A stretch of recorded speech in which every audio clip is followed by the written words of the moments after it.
Anda tidak merasa juga itu jauh lebih baik bagi Indonesia, meskipun kemudian itu juga bisa dianggap wah tidak ada kepastian hukum bagi para investor di tanah air, tidakkah itu juga menjadi concern bagi Anda? Atau justru dengan menutup sementara itu jauh di mata dunia, di mata masyarakat, di kepercayaan publik jauh lebih baik? Kita meminta kepada pemerintah, mari berikan satu perspektif jalan panjang bagaimana pemerintah harus segera keluar dari energi fosil ini ke energi yang renewable. Oke. Kalau kita baca literatur ini memang ini Terus menjadi diskusi. Ya, diskusi ini masih berlangsung. Tentu saja ada kalangan yang mengatakan bahwa kita harus meninggalkan sama sekali energi fosil. Tetapi ada juga kalangan lain yang mengatakan energi fosil selama masih ada, kenapa nggak kita gunakan? Gus, masih banyak kalangan-kalangan lain yang mengkontes ini.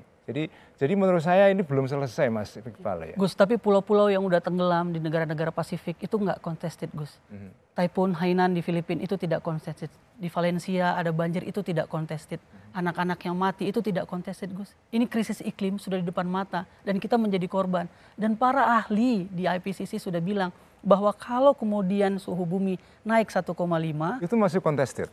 Saya belum mengatakan itu sudah tapi settle. krisis iklim sudah di depan mata, Gus. Krisis iklim ada. Hanya saja Gus dan saya dan Kak Rosi belum menjadi korban. Sehingga ini kita masih merasa jauh. Tapi kalau seandainya kita tinggal di Pasifik, kita tinggal di Filipina, krisis iklim bagian dari... Ya, tidak usah jauh-jauh, tidak usah di Filipina. Di daerah saya di Demak itu sudah mulai problem rob.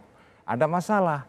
Harus diatasi, tapi cara mengatasinya adalah perubahan iklim, dan perubahan iklim harus diatasi dengan cara kita nyetop sama sekali energi fosil. No. Yang dilakukan adalah, Gus, menurunkan yang harus dilakukan adalah menurunkan emisi, Gus. Yang harus dilakukan itu juga di global ini adalah harus menurunkan emisi itu masih contested. Agar suhu bumi ini tidak naik. Ya. Ini walaupun katakanlah konsisten, tapi Gus, korban-korban krisis iklim ini sudah terjadi di mana-mana. Sehingga ini juga kesepakatan dari Paris Agreement bahwa bumi ini tidak boleh panasnya lebih dari 2 derajat atau bahkan kalau bisa 1,5, sehingga seluruh orang di muka bumi ini, seluruh negara harus sama-sama menurunkan emisinya.